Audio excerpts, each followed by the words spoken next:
going on, you guys? Welcome to the 50-50 podcast. Here's your co-host Luis, here with my boy Ariel. How are you doing today, bro? Good, bro. How are you? Good. Tell us what we got going on today, man. Well, first of all, we had a historic final in the Copa Libertadores this past Saturday. What'd you think about that game? Historic, bro. I mean, it was just historic from the start to the end for many reasons. I think that, the first half, you told me this, it maybe wasn't the most entertaining game. In my opinion, I feel like some of the players, especially from Boca, I feel like they didn't even feel that it was a final, bro.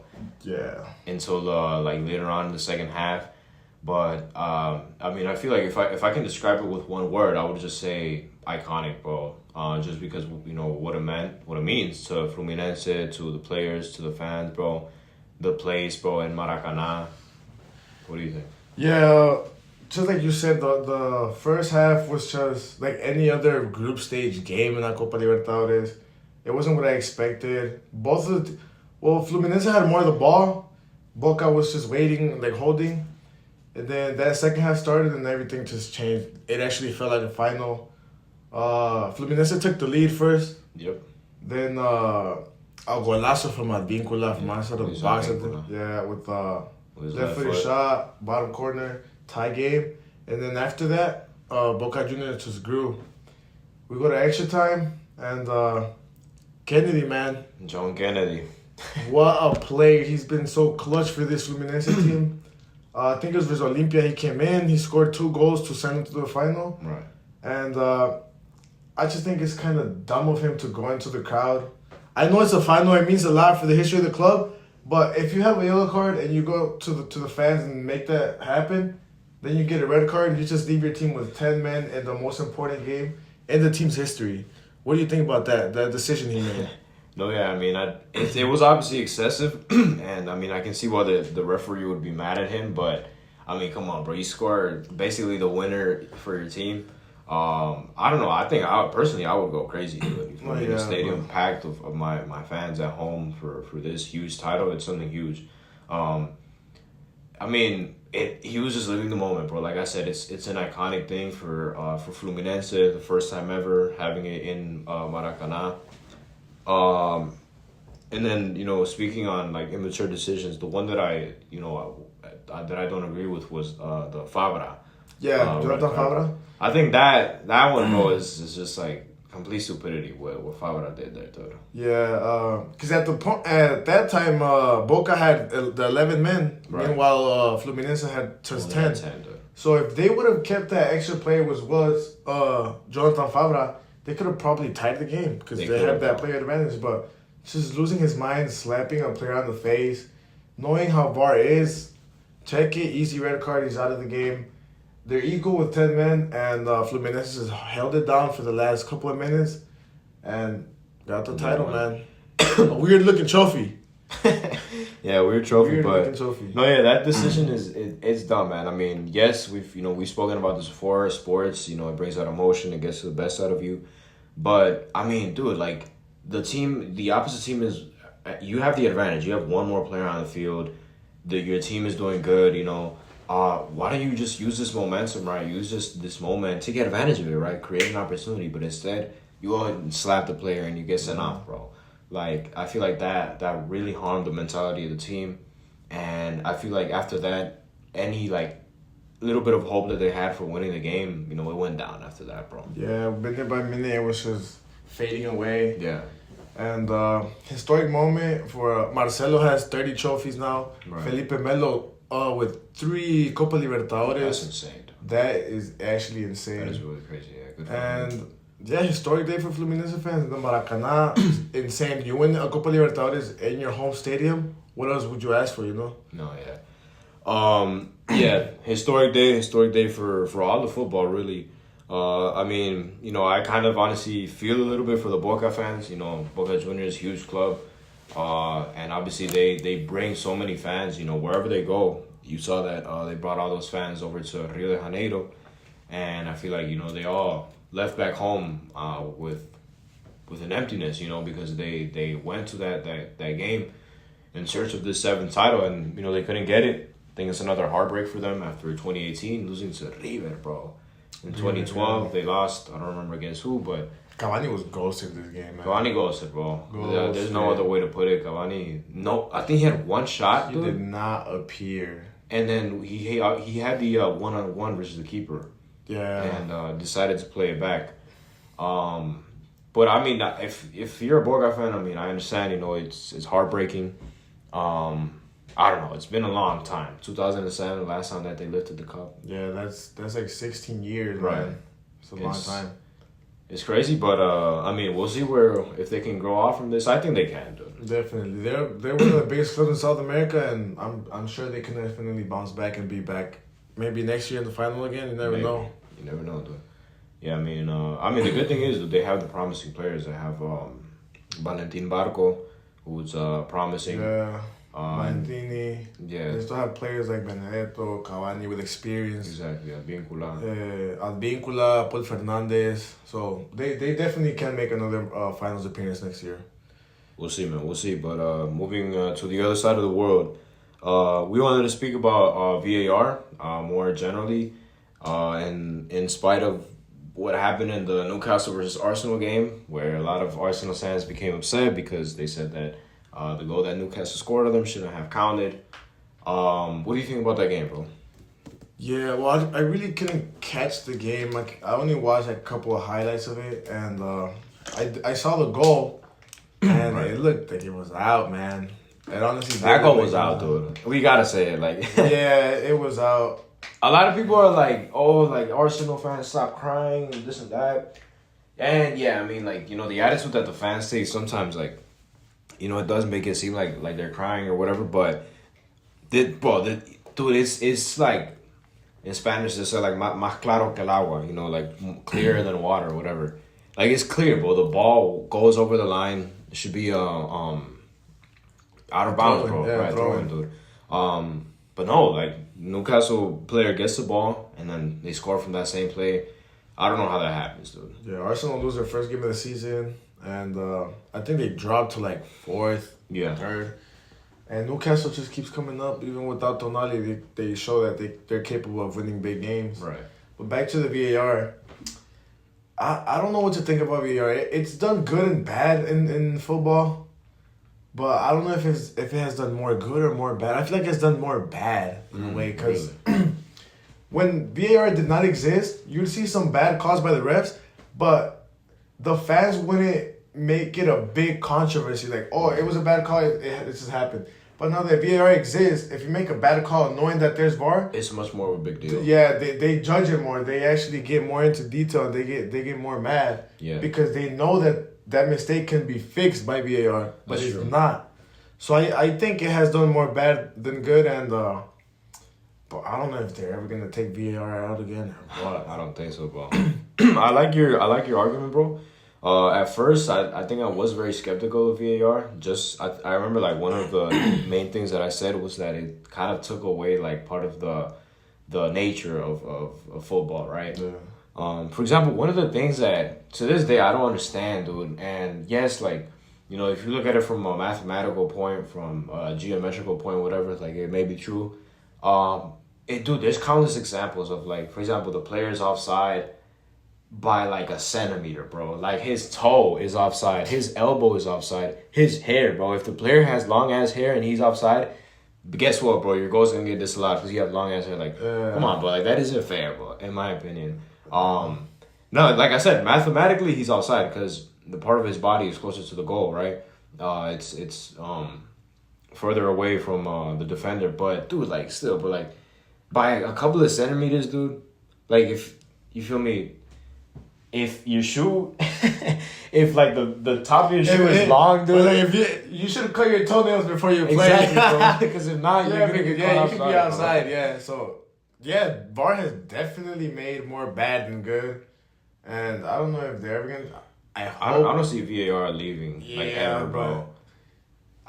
Because soccer before it would just like things would just flow. Like, if they call it offside, it's just offside. But now they gotta check every single goal. Exactly. And sometimes I've seen games where they take about 5 minutes. Too many minutes, bro. Too long for a small decision. Yes, bro. Just if VAR wasn't there, they just make the call, keep the game going. That's it. Yeah, So, no, I mean, I think it's honestly it's a hard question, bro, and it sucks that it's a hard question because I feel like it shouldn't be a hard question. You know, if this technology has become available to us, then we should be able to use it to the best of the ability, right? Yeah. It should be, in my opinion, right, because you know, refereeing. If you're a referee, your job is hard, honestly, dude. Like, there's just so much that you can see with your eyes. Obviously, yes, you have assistant referees, but at the end of the day, the referees are human beings. They make mistakes. But with this, like, you have a camera, you can, like, see all the angles. You know, I don't see why these mistakes should still be happening. At least most mistakes shouldn't be happening, right? But I can also see the other side of the argument, too, bro. Like, I think about all of the games before VAR was created where they were controversial. Like, for example, Barca versus Chelsea in 2009, the Champions League, that controversial game. Madrid versus Bayern Munich, the semifinal, 2017. You can name thousands of games. You can name a whole bunch of controversial games where there was, questionable calls or things didn't get called. Where, yeah, you can say, oh, if VAR was implemented back in the day, this wouldn't have happened, or this would have happened. Yes, that's true. And it has done a lot of good things, bro. Because it has prevented a lot of injustices. But at the same time, it's also created more injustices. If that makes sense. So it's like a 50, it's a 50-50, honestly. A 50-50. It is, because, like, you literally just said the right words. Mm-hmm. And, I don't know, it affects the game a lot. Like, it does affect the game a lot, because, like, you even see fans making fun of teams, like, Madrid or Barcelona. So, because they made VAR to stop controversies, but it's made more controversies than what there already was. Yeah. So, I honestly think it's been a bad thing. VAR has actually been a bad thing in general. It's been problematic, and I mean, as a football fan, all I can say really is I hope it gets fixed. I think that I fall in the position where I'm not like 100% against it, but I would like to definitely see it improved. You feel me? Definitely, yeah. And yeah, I mean, nowadays, I mean, people speak a lot about like the modernization of football, bro. Like, people was talking about like having like robot referees and stuff. I don't know if you've heard Julian Nagelsmann. They asked him like what he thought about the modernization, and he said that like soccer players should have like earpieces in their ear like they do in the NFL here in the United States. I think that's just like that's too much, bro. That's just go back to what it was. Yeah, nah. Go back to what it was, and just everything stops, and just let the game. Let the game be the game, bro. Yeah. Let the game be the game. I feel that right now, dude, 2023. We've seen the game definitely it's being messed with, bro. Like we're seeing like the leagues are changing the formats. Next season, the Champions League will not have the same format. The World Cup now has how many teams? Like 48 teams. 48 teams in the World Cup That's in 2026. A lot. And yeah, so on and so on, dude. Right now, like we may not see it that much, but who knows down the road what football is gonna look like, dude. Yeah, so we just hope they make the best out of VAR, because right lately it hasn't been, and yeah, man. Yeah, no. Another thing though, Balon de Oro. We won't speak about the Balon de Oro ceremony because I mean that was almost like 2 weeks ago. But what we do want to speak about is the credibility of the Balon de Oro. Because we've noticed some questionable things, dude. Very questionable.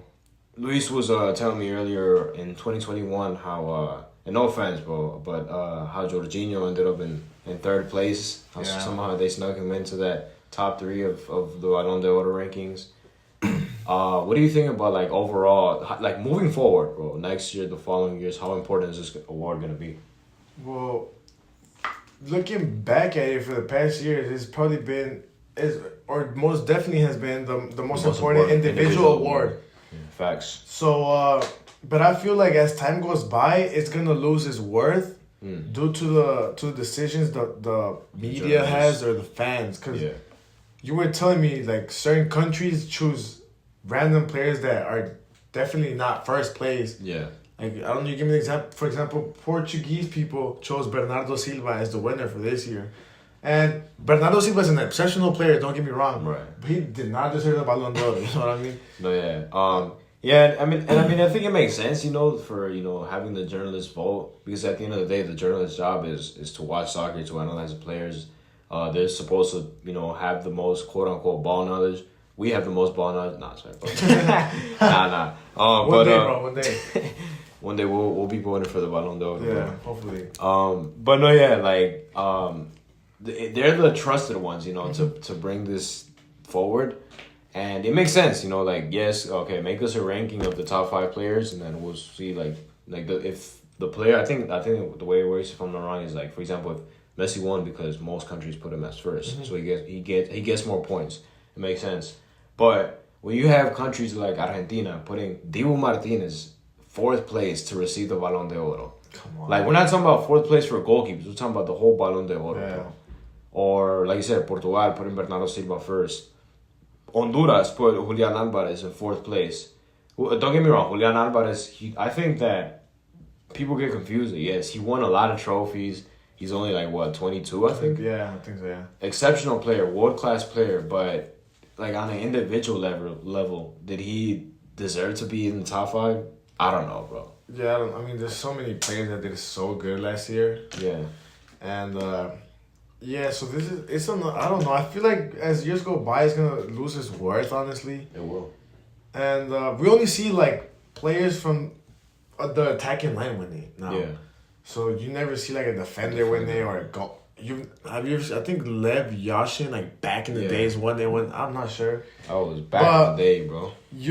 I don't think we'll just, if it keeps going like this, we'll never see, a goalkeeper win it. Probably not. I don't know if they should just make, a separate Balon d'Oro for a goalie or something. Separate ceremony. Yeah, or just not even make the Balon d'Oro anymore, because we're seeing things like this. Yeah. And 2021, Lewandowski could have won it, but he didn't win it. Yeah. You know what I mean? Sometimes it's just not fair for some players. And at the end of the day, bro, sports isn't fair, bro.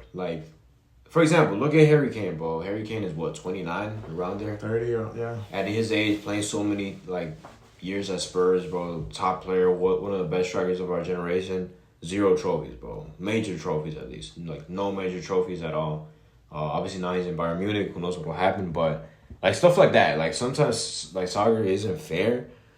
So, yeah, what you said about Lewandowski is true. But who knows, what moving forward, if this award is still going to be relevant.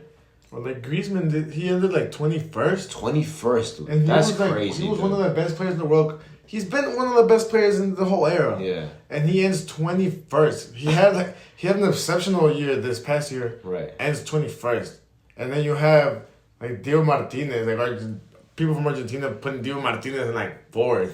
Yeah. Or winning it. Exactly. How? It's just not fair, It's crazy, bro. And it's crazy, but it's interesting, bro, because I think most people can agree that after this Balon d'Oro, it's got to be Messi's last one, dude.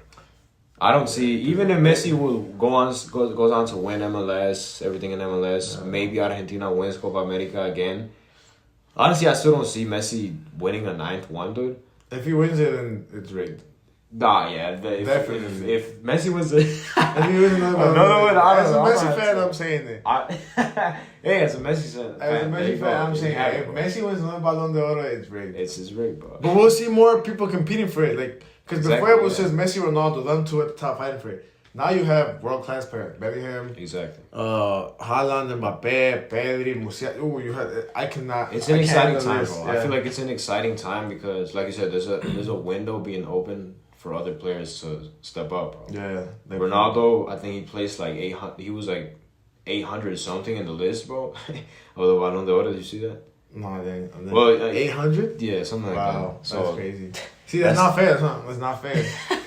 Well, that's the point, bro. The point is that Messi, Ronaldo, these players, that played along with them, they're starting to get out of the picture, right? Yeah. And it's interesting because who's gonna take it next, bro? Is it gonna be Haaland, Mbappe, Bellingham? There's just so many players. It's exciting, right? Yeah, it gets exciting. We'll see how this season unfolds, bro.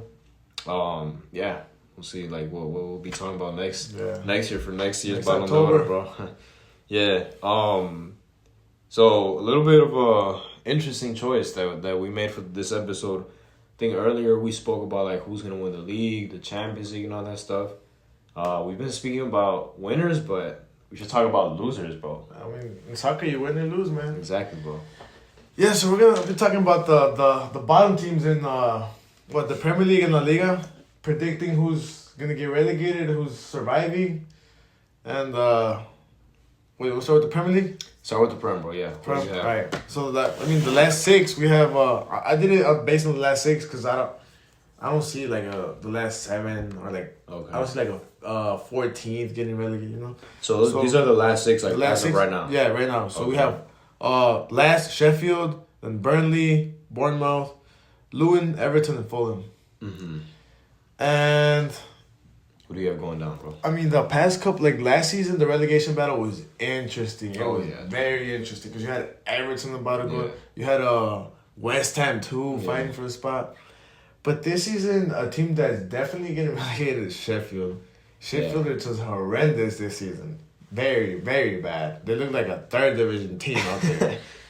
No, yeah, I mean, I have Sheffield on my list for teams going down too as well. What did you say they've conceded 30 goals, something like that? 30 goals in 11 games. That's crazy, over bro. 2 goals per game.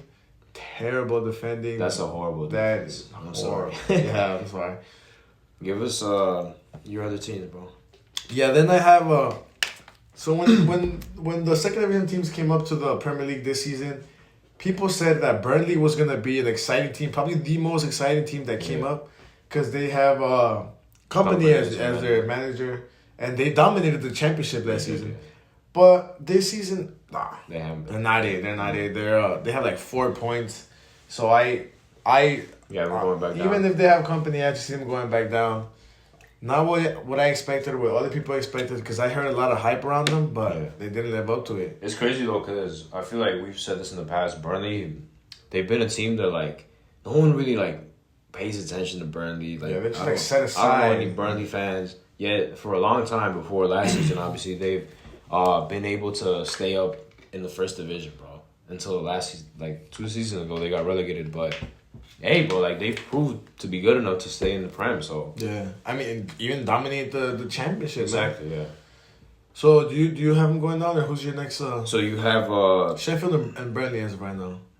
Okay. What's your next one? So the 2 that I have going down, I have Bournemouth. I think Bournemouth is gonna go down, and actually, you know what? I have Luton in there, Luton Town. So Luton Town, Burnley, and Sheffield. So you have those 3. Yeah. So I'm guessing those are the 3. Though I think those are the 3 that just came up this season, if I'm not mistaken. Well, Sheffield wasn't here last season. Burnley wasn't either, and Luton just came up. And they're going back down there, bro. They're all going back down, man. No, yeah. The ones that I think are gonna go down is Bournemouth, Sheffield United, and Luton Town, bro. I think that Burnley, yes, bro, they're doing horrible. They've been having a horrible start to the season, but I think that they're gonna find something within themselves to at least stay up, bro. Yeah. I mean, they've done it, yeah. I mean, we even saw Sheffield get like a top 8 finish a couple of seasons ago, but they're not looking the same. Not this season, bro. Like you said, 30 goals conceded in only like 10, 11 games so far, bro. Yeah. That's ridiculous. Like I don't see any life in Sheffield United right now. It's not going good for them, for the Blades. Nah, they're going down, bro. But no, Burnley, I feel like they're gonna improve, dude. They might end maybe like 16th, 15th, you know. Yeah. I mean, I just don't see like Fulham going down because they've been solid. They've been solid. Everton, historic team. Right. I don't see them. They were about to last season, but I think after last season, they should really focus on that. Yeah. Going down. They got scared last season. They got scared. Yeah. You gotta better not let it happen, dude. Yeah. If not, we won't have no more. What's the game called? Is Liverpool the Merseyside Derby? Yeah. No more Merseyside derbies. All right, man. Those are my 3 for the Premier League, and moving on to La Liga, man. Last 6. Last place, Almeria, then Granada, Celta, Mallorca, Cádiz, and Sevilla, man. Sevilla. You have Sevilla down there. Still, again, bro. Again, fighting for relegation. And, like, just like Sheffield, the team that's definitely getting relegated is Almeria. they still have not won after 12 games in La Liga. That is embarrassing. Then I have Granada. And this Granada team, every season for the past couple of seasons, you've seen an exciting Granada team with interesting players. Very dynamic players. But this season, this is not it. They have not found their form that they've had the past couple of seasons.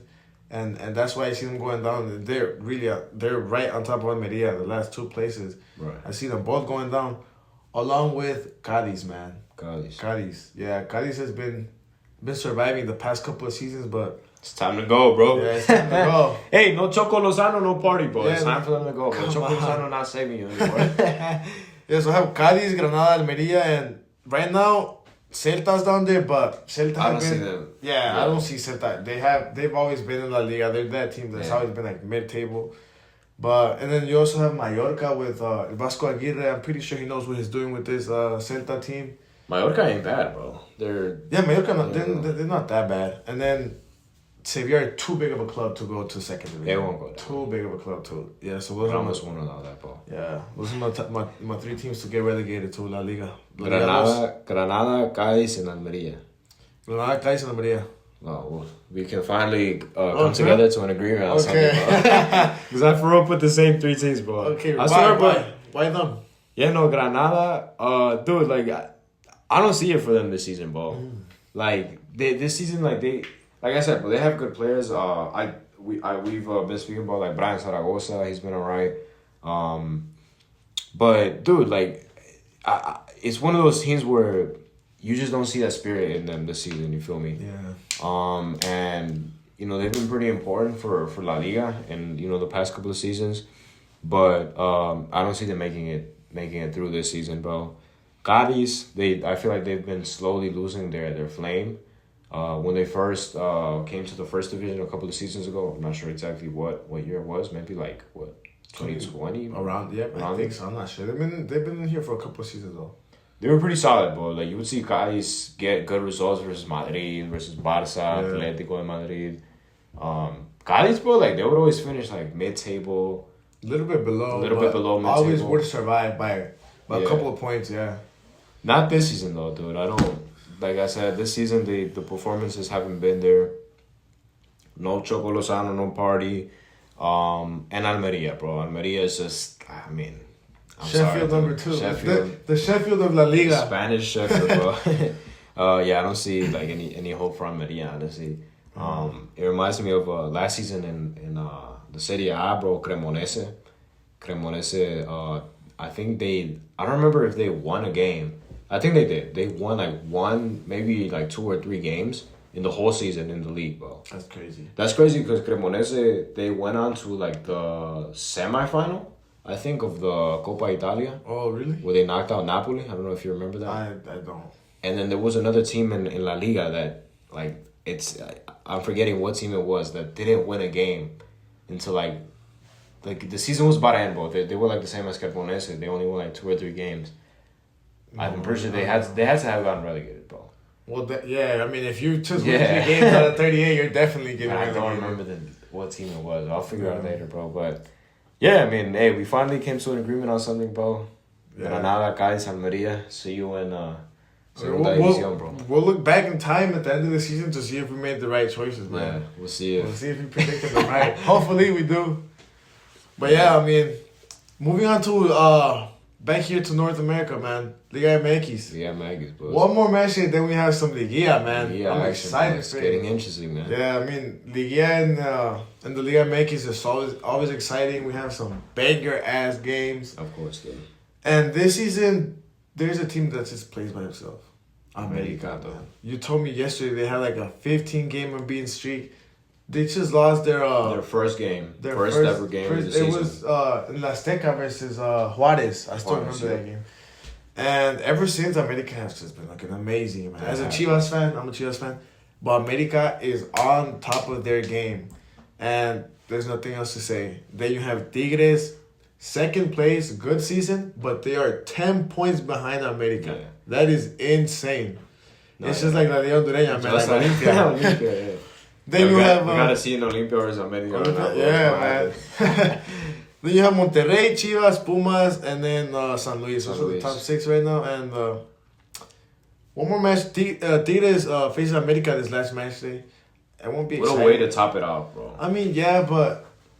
I don't really think America's going to use the whole starting lineup because they're trying to save it up for they got the playoffs, they already got the first place secure. Yeah. Even if they lose, they're still up like 7 points. Right.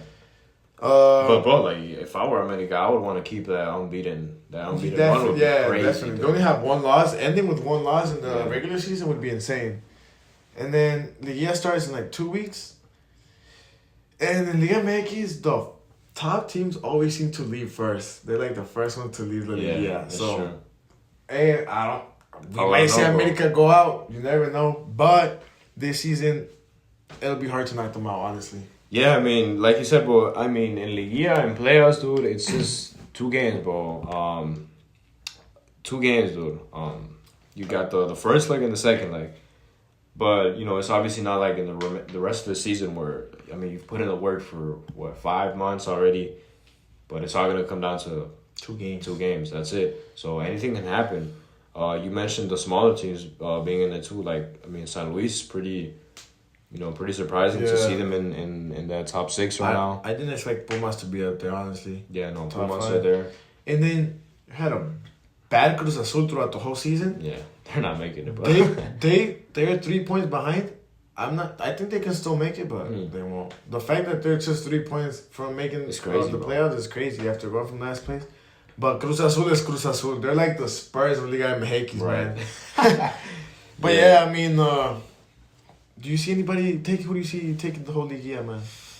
It's hard, bro. Like, you know, I want to say America, you know, like just statistically, bro. But there's other, you know, good teams in there. I mean, Chivas is looking to... They've been picking it up, you know. I feel like they've been They scraped the win versus Cruz Azul, Cruz Azul. But yeah, I mean, I don't see any other team other than America. I could maybe see Tigres competing for it, but Tigres just tied to San Luis at home. But we'll see. I mean, it's Liga MX, Liga, anything can happen. We've seen it for the past years, and but I just hope America don't win. I think they will, bro. But yeah, they probably will most likely. Which that'll be their 13th title? Yeah, I think 13. That's insane. 13 titles. They're gonna get 2 ahead of Chivas. Chivas could have had 12 right now. They could have been tied, but could have, bro. But nope. Yeah, no. I think honestly, I think it's gonna be America. Like if you're an America fan, I feel that you got to be excited for this team because it's looking really good. But bro, they have a squad. I don't know if you've seen, like, you have Diego Valdez, Julian Quiñones, Henry Martin, right, Cabecita Rodriguez, Brian Fernandez, Fidalgo, bro. No, what a squad, bro. What a squad. And I mean, they might go on to win that, honestly, man. We'll see, man. We'll see, but. Yeah, exciting times, you know, exciting times to watch soccer. We got MLS playoffs too, bro. MLS playoffs. See, this is what you were mentioning. If you're in first place, it can probably not even work for anything, honestly. Because St. Louis was in first place. They played Kansas City, which made the qualification playoffs. They didn't make it straight to the playoffs. They got knocked out by Kansas City, being in first place the whole season. So we might see that in Liga MX too. Yeah, we'll see what happens with MLS and when do you know when the final is? I'm not sure. I haven't looked. For the MLS, it's usually like early December, bro. So we've probably got like 3 weeks, 4 weeks around there until we see MLS final. Some teams are looking pretty strong. Kansas City, Cincinnati, LAFC. So we'll see what happens with those teams, man. We'll see, man. Yeah. I think that's all we have for today, though, bro. Thank you for your input, bro. It's been a good episode, and anything you want to add before we end? Viva los potros. Viva Mexico. Viva Mexico. All right, bro. I think that's all, man. Thank you.